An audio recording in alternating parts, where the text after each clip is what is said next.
Virus corona adalah kumpulan virus yang bisa menginfeksi sistem pernafasan. Pada banyak kasus, virus ini hanya menyebabkan infeksi pernafasan ringan seperti flu. Namun, virus ini juga bisa menyebabkan infeksi pernafasan berat seperti infeksi paru-paru atau pneumonia, Middle East Respiratory Syndrome atau MERS, dan Severe Acute Respiratory Syndrome atau SARS. Coronavirus Disease 2019 atau COVID-19 sudah menjangkit 210 negara di dunia. Menurut World Health Organization, penyebaran virus corona melalui orang yang telah terinfeksi virus corona. Virus corona menyebar melalui tetesan kecil dari hidung atau mulut ketika seseorang yang terinfeksi virus ini bersin atau batuk. Tetesan itu kemudian mendarat di sebuah benda atau permukaan yang kemudian disentuh orang lain.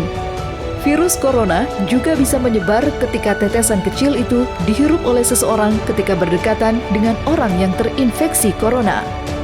Gejala COVID-19 yang paling umum adalah demam, kelelahan, dan batuk kering. Beberapa pasien mungkin mengalami sakit dan nyeri, hidung tersumbat, pilek, sakit tenggorokan, atau diare. Gejala-gejala ini bersifat ringan dan terjadi secara bertahap. Namun, ada juga yang terinfeksi tetapi tidak menunjukkan gejala apapun.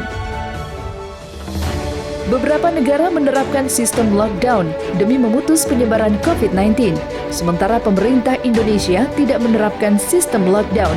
Namun, sebagian daerah, seperti Jakarta, memberlakukan pembatasan sosial berskala besar atau PSBB dengan bekerja dari rumah dan belajar dari rumah, serta mewajibkan masyarakat untuk selalu menggunakan masker dan menjaga jarak fisik. Ikuti protokol kesehatan berikut ini. Jika Anda merasa tidak sehat dengan kriteria demam 38 derajat Celcius, batuk, atau pilek, istirahatlah yang cukup di rumah. Bila keluhan berlanjut atau disertai dengan kesulitan bernafas, sesak, atau nafas cepat, segera berobat ke fasilitas pelayanan kesehatan atau Fasyankes. Pada saat berobat ke Fasyankes, Anda harus lakukan tindakan berikut.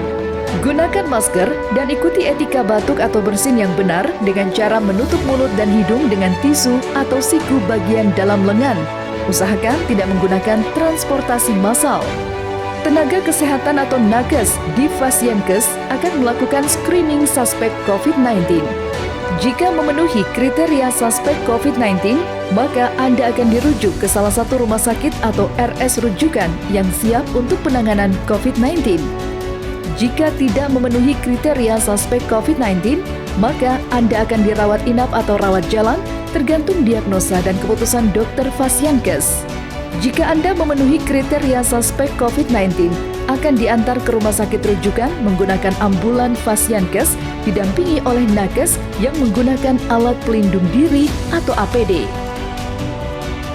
Di rumah sakit rujukan akan dilakukan pengambilan spesimen untuk pemeriksaan laboratorium dan dirawat di ruang isolasi. Spesimen akan dikirim ke Badan Penelitian dan Pengembangan Kesehatan atau Balitbangkes di Jakarta. Hasil pemeriksaan pertama akan keluar dalam 24 jam setelah spesimen diterima. Jika hasilnya positif, maka Anda akan dinyatakan sebagai penderita COVID-19.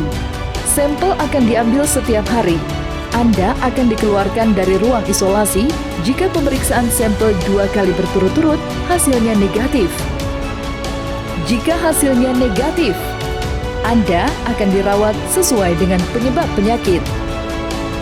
Jika Anda sehat, namun ada riwayat perjalanan 14 hari yang lalu ke negara terjangkit COVID-19 atau merasa pernah kontak dengan penderita COVID-19, hubungi Hotline Center Corona untuk mendapat petunjuk lebih lanjut di nomor berikut 119 extension 9.